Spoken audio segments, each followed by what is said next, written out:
Hello everyone, welcome to Otaku Talk. It's me, your boy, your host, OD, and today we'll be reviewing and analyzing chapter 1052 of One Piece. I'm not gonna lie, I think you guys can see it on my face. I am so happy. I am just so happy for Wano to be over. I am just so happy with this chapter overall. And I'm actually happy about something else going on, which is the 1 month hiatus or break that Oda is going to be taking. Now, I know that sounds a little weird, like why would you be okay with no more One Piece? I'm going to explain that later on in the video, but I do think this is a good thing and I'll explain why later. Anyway, if this is your first time on this channel or you've been here before but haven't done so already, please do your boy a solid. Like, share, subscribe, help me out with the algorithm. I'm really trying to do this YouTube thing, so help a brother out. Also, any tips and suggestions will be, highly accepted. Anyway, without much further ado, let's get into this review.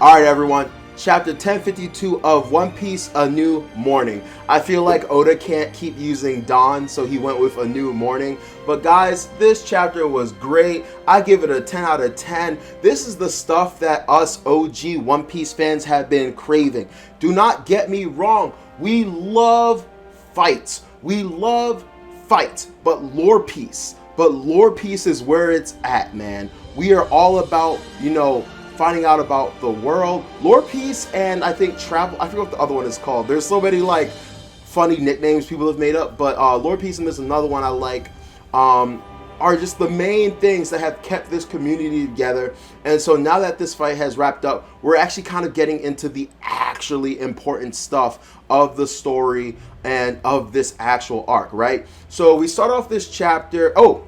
Almost forgot, silly me, to talk about the cover story. So the cover story is once again a progression of, the Germa 66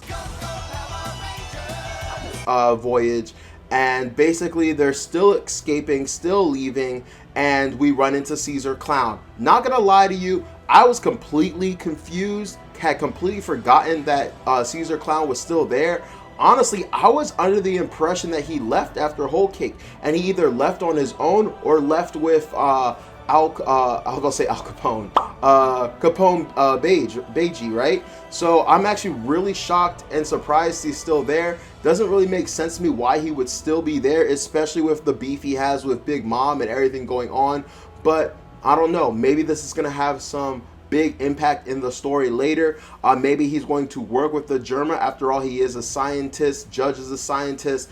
I don't recall them really having bad blood between them, so it's anyone's guess. Also, something I want to address, to this day, a lot of the community and a lot of my favorite YouTubers, predominantly I believe Tekking, I think Sawyer7, they all think that, this is all a red herring, that there's something more going on. And honestly, I feel that way too. Oda, with all his reveals and stuff, has made us collectively as a community very paranoid. So I kind of totally understand where people are coming from and just waiting for the other, boot to fall, foot to drop, whatever the expression is. But at this point in time, I'm giving up. I'm not theorizing. It could be anyone's guess at this point.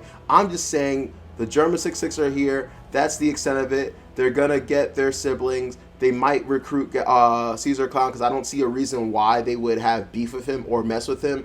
I feel like it's in Caesar Clown's best interest to team up with someone new. So yeah, I'll leave it at that. Do I think that there's a possibility that there is someone else on Whole Cake?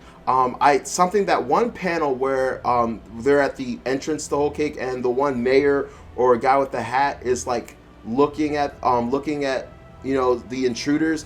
It did give me a feeling that it was someone else, but I'm just gonna wait for it to happen. Anyway, diving right on into this chapter, we start off with the Gorosei. They are blown, they are pissed, they are mad, they are finding out 2 Yonko have been taken down.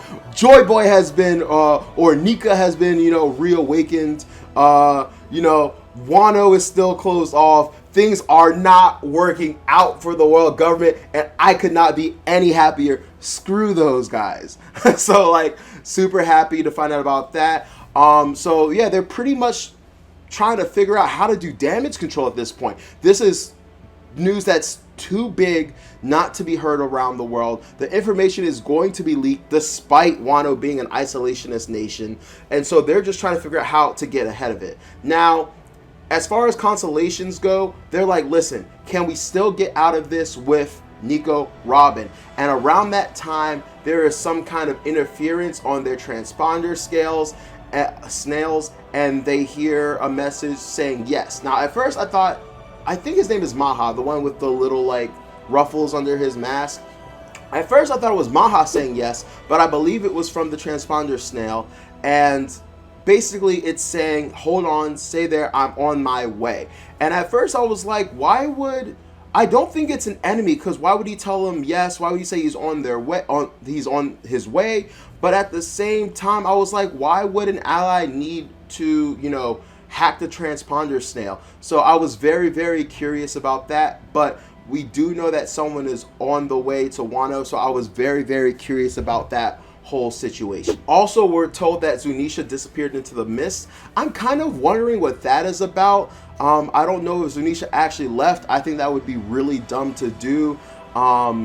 Maybe Momo told him to stay back so that it didn't seem like he was there. That way, if they were attacked, Zunisha could come out and wipe them all out in one fell swoop. But I am very curious about the, position and location of Zunisha. And I'm also curious as to, like, at what point will, Wano open up its borders? Is it just a matter of we're waiting for the, the armada of ships outside to leave? Or are we waiting? Is it more long term where we're waiting for Luffy, to find the One Piece, destroy, the Grand Line and reunite all the seas? Maybe it's one of those kind of deals, right? And so anyway, after that, we get to the shrine, right? Oh, sorry. No, we don't. Sorry, I have my notes here.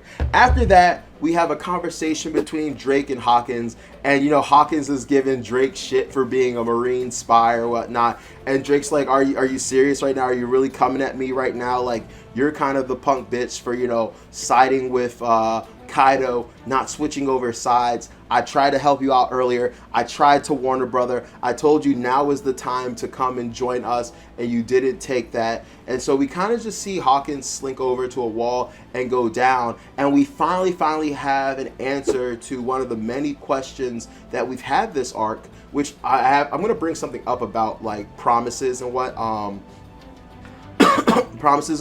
but we finally have an answer to who is the certain man that only had a 1% chance of survival. For the longest time, we had, in my opinion, we had three main people, right?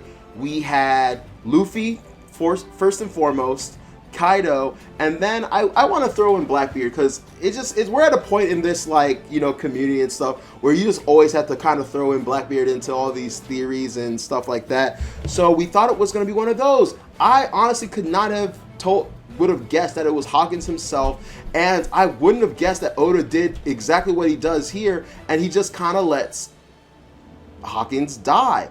That was really shocking to me. That was really like, wow, did Hawkins just die? Honestly, a lot of people died this chapter, and I'm about to touch on that next. So, yeah, that happened. So, there goes Hawkins.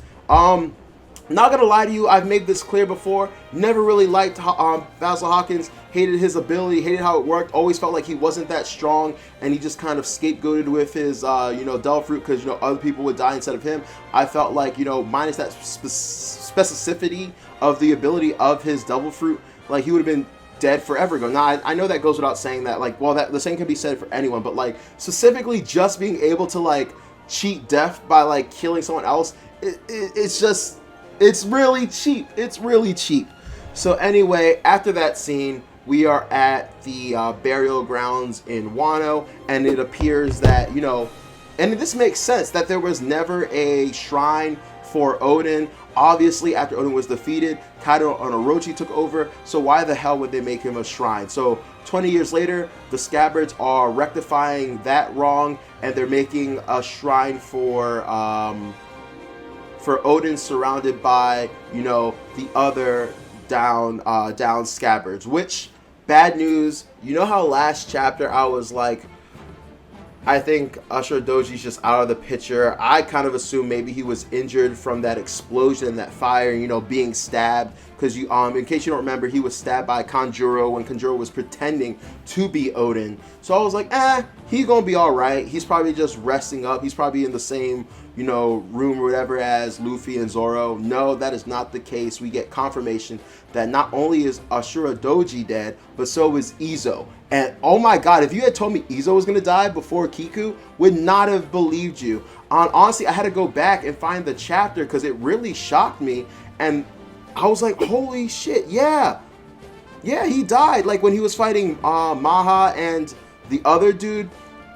Was that Maha? I don't know. Whoever you fought, they traded their lives for each other. And the one main dude that dies later by the hands of Kaido was like, curses, like what is one of Whitebeard's commanders here? His whole goal was to take us out with him. So I was like, damn, that sucks. So Ashura Doji's gone, Izo's gone.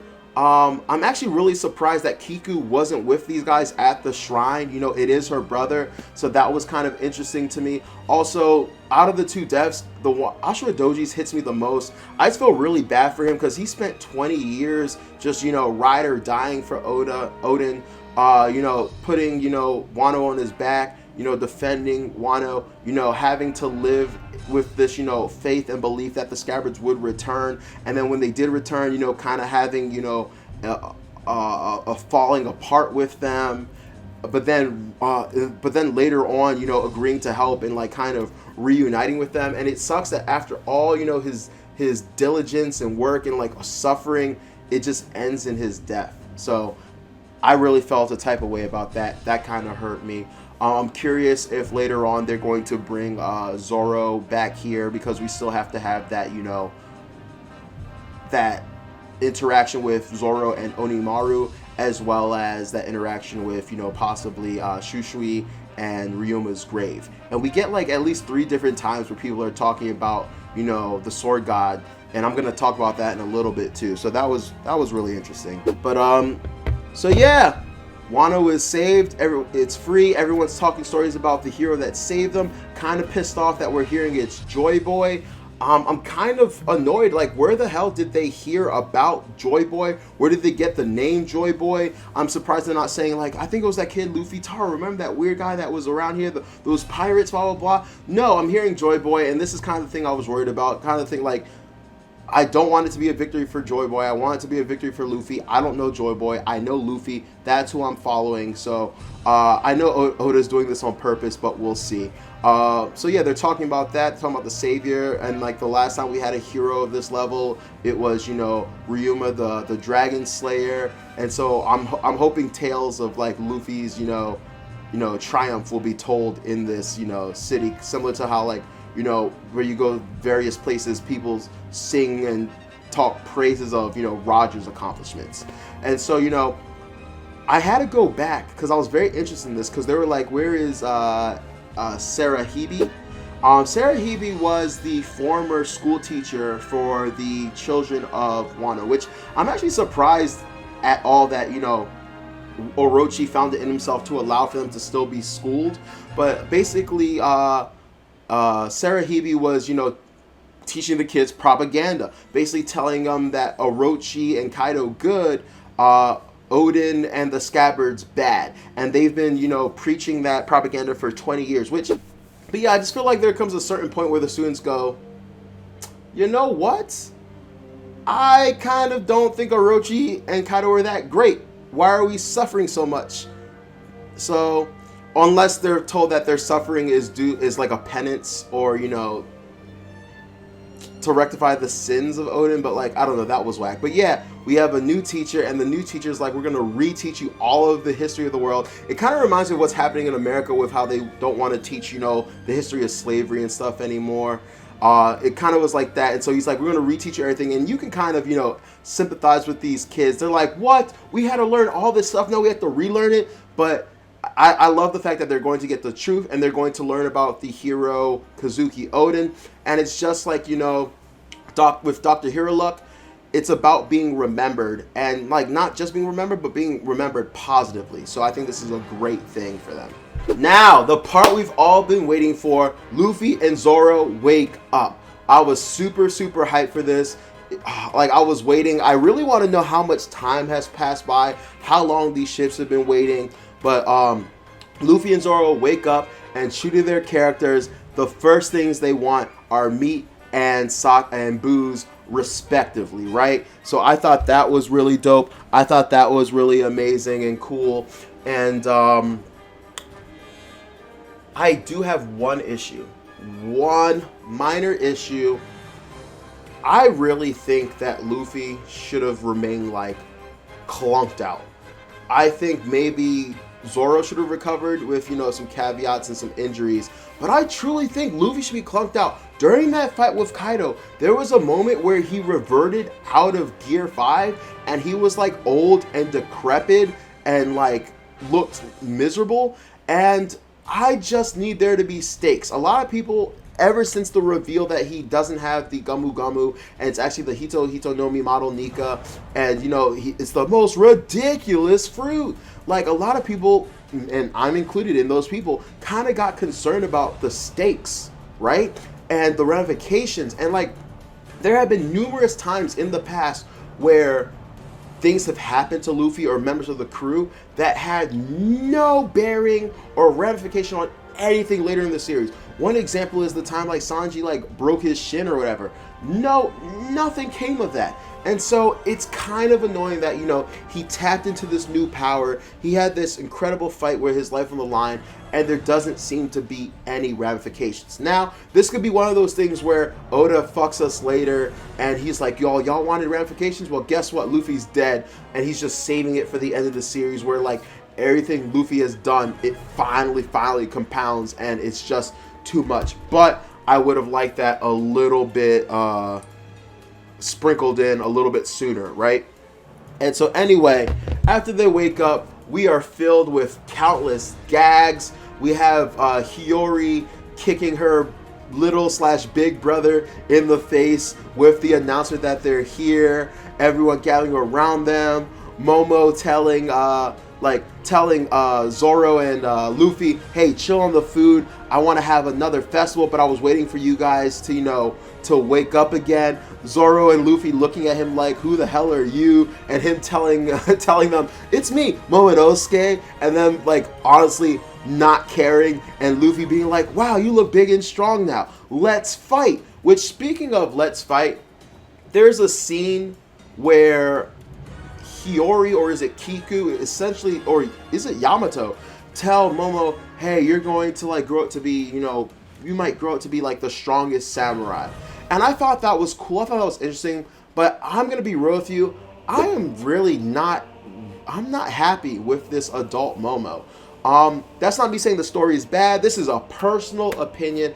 I'm just not happy with adult Momo. I think it's weird that he's this 8-year-old kid in this adult body, and he is going to have to take over and, you know, run all of Wano. I think it is a position that could have easily been filled by his sister, who has once again spent those 20 years grinding, putting in that work, probably having to do some despicable, disgusting things that, you know, aren't appropriate for, you know, Oda to write into a shonen.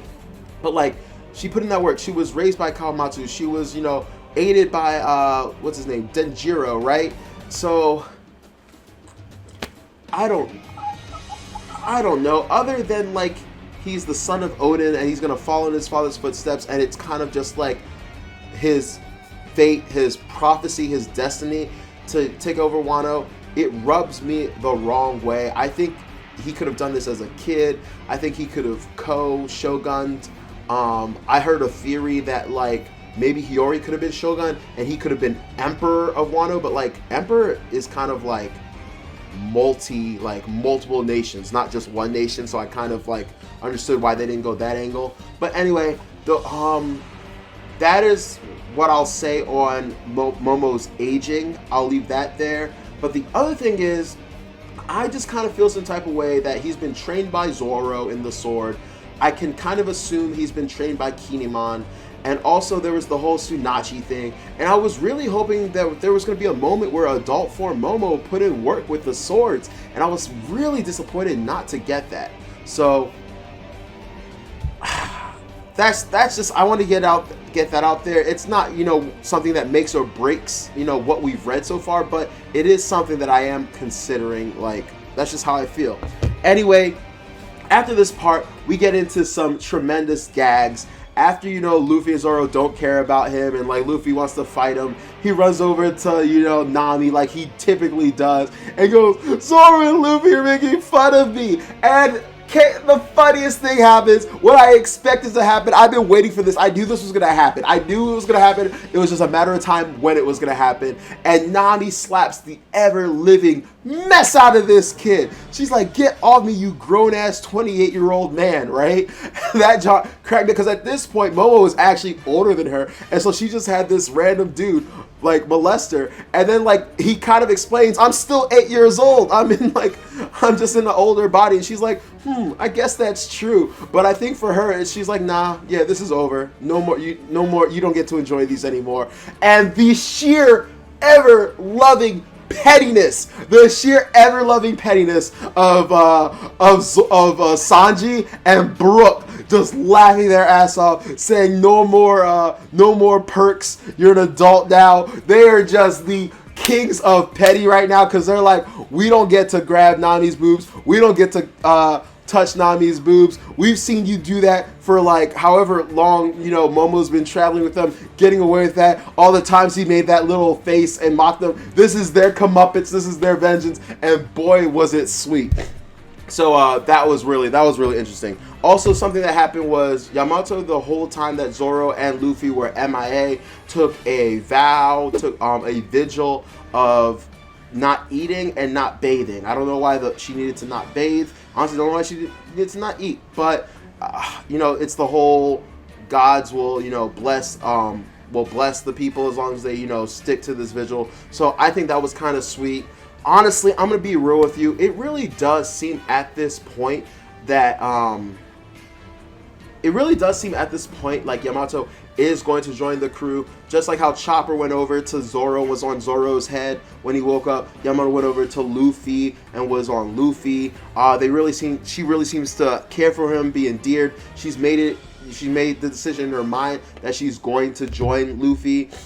So, like, I really don't see how Oda, like, denies her that. But my main problem with this is you're not Odin. Stop saying you're Odin. You're your own person. And, like, a lot of One Piece is about following your own will and being your own person.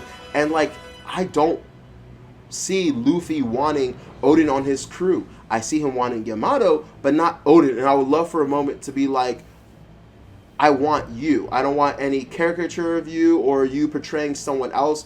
I want you. But then we go back to the whole, she has a devil fruit that was meant to protect Wano. So can she actually leave Wano? There's a lot up in the air with that, right? So anyway, now that they're awake and now that, she's allowed to bathe, they all decide to go to the bathhouse, which once again, freaking hilarious. Because there's a moment where, Nami's talking to her and she's like, let's go to the bathhouse. And she's like, yeah, but unfortunately there's no, mixed baths. And at first I was confused. I was like, what do you mean there's no mixed baths? Like, do you want all of them to, like, bathe together? But what I get is she's still treating herself as Odin, therefore a guy. And she goes and bathes with the guys. And, like, I love the artwork because they're all just chilling, having the time of their life. Meanwhile, you just see Momonosuke, Brook, and Sanji losing their ever-loving shit. Like, you see, Sanji is just like, it's like nose bleeding. Brook is wide out. Momo is just like, I feel like I should be getting slapped right now. So that was incredibly hilarious. She is really taking this too far. Zoro and Luffy and like some of the other ones could not give a fuck, but like just oh my god, she is really what's the word I'm looking for? She's really trying to sell this. So I don't know if this is Oda's way of saying like, nah, she's a dude, she wants to be treated as a dude, or there's going to be some, resolution to that. Then we go over to the girls' baths and something interesting happens there.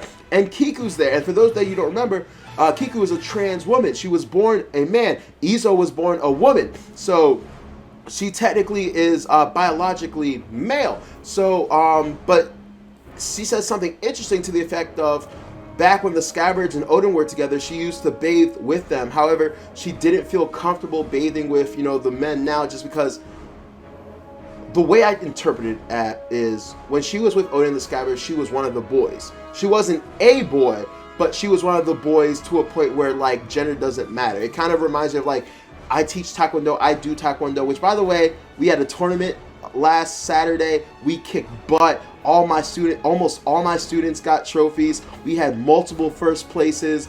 We killed it. If you guys are interested in that, leave a comment. Maybe I'll post some footage, because I am a proud instructor, sensei, whatever you want to call me. My kids blew me away, so couldn't be proud of them. Had to throw that in real quick. But anyway, where was I? Oh yeah. So kind of like how I was saying with Taekwondo, like when you fight someone, when you're doing martial arts, they're not a boy, they're not a girl. Our master always told us they're a martial artist, and you're going to treat them as such. And so I felt like amongst the Scabbards, she felt comfortable. She felt like, I'm not a boy, I'm not a girl. I'm a Scabbard. I'm a what's it called? Akayura, however you say it in Japanese, right? I'm a red Scabbard.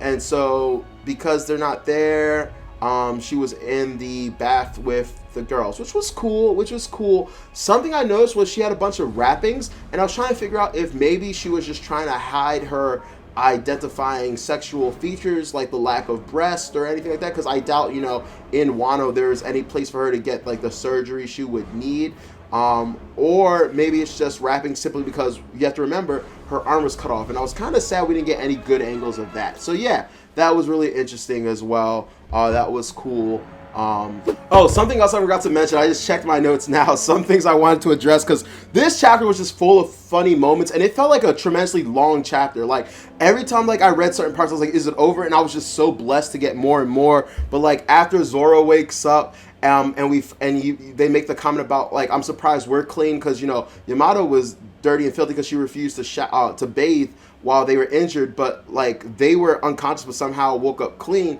Apparently Hiyori has been bathing them the entire time, and so Sanji took issue with that, so that was hilarious. This is what we live for as One Piece fans, the interaction between like just our favorite characters and stuff like that. And then on top of that, after Sanji voices his discontent with that, we have a flashback kind of in Zoro's head where he remembers, Sanji being like, hey, if I'm not the same after this, I want you to kill me. And I think, obviously, Zoro knows that, Sanji is okay, but he uses it as an opportunity to fight him, and he's like, hey, you told me to do this, and Sanji's like, I don't need it anymore. But, like, so you just see him off in the background fighting as well. But, yeah, there's that. After that, we get, a couple panels of all the ships being fixed. We see the Thousand Sunny. We see Kid's ship. I don't know what it's called. We see Law's submarine. I don't know what it's called. But we see that the General Frankie is repaired. And honestly, it kind of seemed like Usopp had something to do with it. He seemed really happy, like in the panel where they were like, oh, the General Frankie is repaired. He seemed really happy. So, like, for him to not be involved and be that happy kind of is weird to me. So I do think he had a hand in that. But yeah, all the ships are fixed. Looks like we're ready to go. And, all the crews are getting along. But at the end of the day, the captains have to, remind them that, hey, these aren't our friends. These aren't our allies. Yeah, we went into an alliance, because we had a common goal. But, like, we accomplished that goal. It's time to go. There's no, feeling easy until we're back on the sea, which I think is foreshadowing. There are two major foreshadowings in this. One was like when Kinemon at the shrine was like, I don't know how to react or what to do if we lose any more heroes. That seemed like a flag to me. And then when Kid was like, until we're out on the sea again, I don't think we're safe. And so that really, put up a warning for me. But that was a nice little scene just to see where the rest of the crew was, to get us, to let us know that, okay, all the ships are ready, and that it's time to set sail relatively soon, probably next chapter, because I heard the end of Wano is within these new 2 chapters, right? So while they're doing that, we see Apu with one of the numbers, which one again, numbers kind of disappointing, didn't get much out of them. Also, the whole theory that the numbers were experimented samurai, we went nowhere with, which once again, I have more to talk about. I'm trying to keep this video short, but it might end up a little long. Hopefully it stays under half an hour. But yeah, Apu shows up and he's like, of course, you know, the world, like, of course the information leaked. He was probably the one that leaked it. And he was like, here are all your new bounties and newly appointed Yonko. And I lost my shit. I was like, yo, we're getting so many reveals, so much exposition. Unfortunately, we don't get to see the new bounties. We don't get to see who's a new Yonko. But I can tell you that Law and Kids are definitely at least going to be in the 3 billion berries. I can almost guarantee that it would be like a robbery if it wasn't. Luffy's is definitely going to be over 4 billion, maybe 5 billion. And then you're going to have, as far as who are the new Yonko, I don't think it's going to be Law and Kid. That would be weird. If it happened, I'd be like, okay, but it would be weird to me. Also, you have to remember Yonko means 4. And so, so when like Luffy was the 5th Yonko for a time, that was really weird.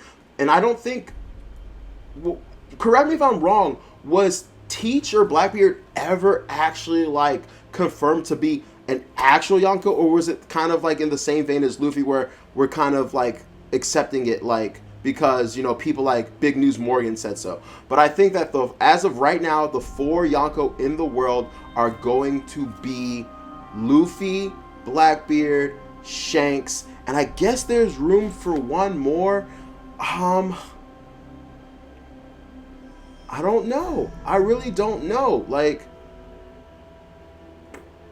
I guess I said 4 earlier, so I guess maybe it has to be Law or Kid, one of them. So I don't know. It's gonna be very interesting to see. Before I did this review, I thought I had 4, but no, because Whitebeard's gone. I guess they removed Kaido and Big Mom. So yeah, we need 2 others, but Shanks, Luffy, Blackbeard, and one more. So yeah, that'll be really interesting. Now, the end is tremendous. We see this figure flying in and talking to Sakazuki. Sakazuki's like, where are you? He's like, I told you I'm in the air. Sakazuki's like, be more specific. So we already get that this guy has like a kind of funny sense of humor or a funny personality, and we can only assume we can't assume, they tell us in the chapter, it's Ryugyu, or I'm just gonna say Green Bull because I'm going to butcher his Japanese name. And so we finally get to meet this admiral. We've been waiting to meet this admiral forever. I want to learn more about this admiral. I want to learn more about his connection with Wano too, because I'm pretty sure Fujitora and him are both from Wano. I want to know why they left Wano, how they were recruited to the Marines, why they went to the Marines and stuff like that, and what they have in store. Also, we were told earlier, can we still get Robin? And we were told yes, and I believe it was by him. And we hear Sakazuki tell him, hey, don't do pretty much any more or less than what you're supposed to do. So I'm kind of under the impression that his job is just to get into Wano, grab Robin, and get out. Not fight the Straw Hats, not engage in any combat with anyone else, simply to just get in, get Robin, and get the hell out of Dodge. And so I'm very curious to see how he's going to do that. He honestly might get away with it because it seems like everyone is right now is distracted. We didn't see Robin at all in any of these panels. So I think this is going to be great. It might even set up, and I know some people are feeling on the fence about this. I don't know how I'd feel about this, simply because we don't have a lot of time left, and I want to talk about this for at least like 2 minutes before I end this video.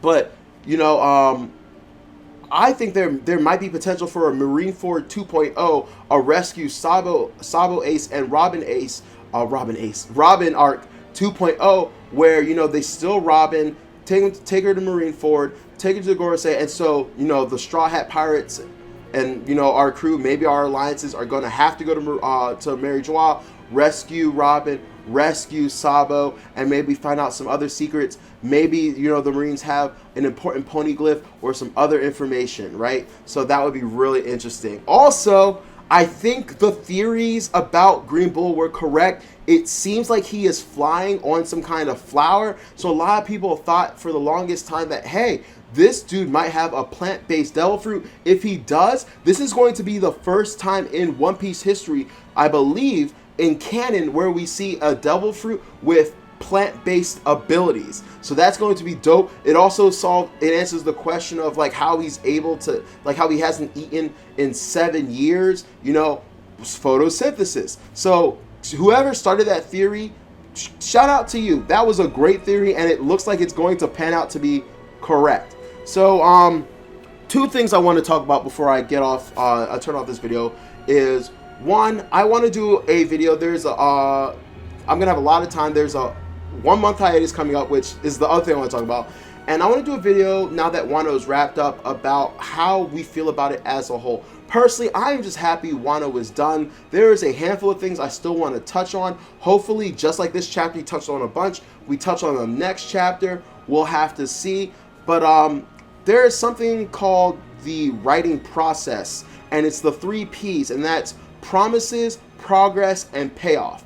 And for all the decades that One Piece has been out, Oda has done a phenomenal job in all these aspects. However, recently in the later part of his story, in the time skip part of the story, and especially in the Wano arc, it's felt like we've had an abundance of promises, little progress, and the payoff has been somewhat underwhelming. Now, this could be a personal opinion of mine. I'll wait till I do this whole video and like get feedback to find out, but there has been an underwhelming feeling to this arc, and there's no way to dismiss it. If you don't feel that way, you don't feel that way, but enough people in the community have felt this way, and not everyone is a hater, and a lot of people that feel this way love and will admit to still loving One Piece. So I don't think it's a matter of like just hating it or not getting our way. I think that there are legitimate grievances to be had here, and so I think this will make for a great video in the future. And because of this 1 month hiatus, I think I'm going to have an abundance of time to make it. Make sure to hold me to it though. The other thing is we're going to have a 1 month hiatus. I want to talk about that as well. I'm excited for it. I'm excited for it. I think we as a community need this break. I think we need to go outside, feel grass, get over One Piece for a little bit, let this, you know, arc culminate. But the most important thing is Oda has been busting his ass. He's been working really, really hard. I think it is more than right for him to take a good month to just relax. This was the biggest arc in all of One Piece history. The biggest arc, eclipsing what was the previous biggest arc, Dressrosa or something, by leaps and bounds. Doesn't even cut it close. So Oda, honestly, just by merit alone of how many chapters this has been, deserves a break. But also, I need him to organize. We've been told. Oh, that's not even the main story I was gonna say. The main thing I was gonna say is we got the confirmation that this is his final saga. We're moving into the final saga. Even though I was kind of confused how the Four Emperor saga can end when we haven't interacted with Shanks yet. But anyway, I digress. I think this month is going to be a great way for him to prep, get some rest, and start brainstorming and, you know, just, you know, outlining what he wants to do from here, how he wants things to progress from here, and, you know, once again, meet all the promises and progress and payoff that we as, you know, fans want. So, take all the time you need, Oda. I look forward to it. Get your ideas down, plan for the next islands, plan for what you want to happen. I'm behind you every step of the way. So I'm very excited for that. It's kind of crazy that this is going to be the last saga. What do you guys bet? Let me know in the comments below how many years you think One Piece has, because we all know that all the predictions they give us are absolute cap. But I don't know. I was going to say more, but I'm rambling at this point, and I want to save it for a different video. I got all of my main thoughts on this chapter out, so I'm satisfied with that. Anyway, thank you guys for watching. I hope you enjoyed. Sorry about the times I got tangential. I do that at times, but that's what makes me me. Anyway, thank you for watching. This has been Otaku Talk. I'm your host, OD. Please make sure to like, share, and subscribe. It would mean the world to me. Have a great weekend. And yeah, please, please, please, I need more people doing this. Let me know in the comments what you think. Talk to me. Did you like Wano? Did you not like Wano? Did you like this arc? Did you not like this arc? Did you like this chapter? What do you think is going to happen next? Are we going to have a rescue Sabo arc? Are we going to have a rescue Sabo and Robin arc? What promises were made in the beginning of Wano or before Wano that still haven't been met and kept yet? And yeah, just any and all things, talk to me. I will talk back to you. I love talking about One Piece. Anyway, take care. Peace. Have a great night.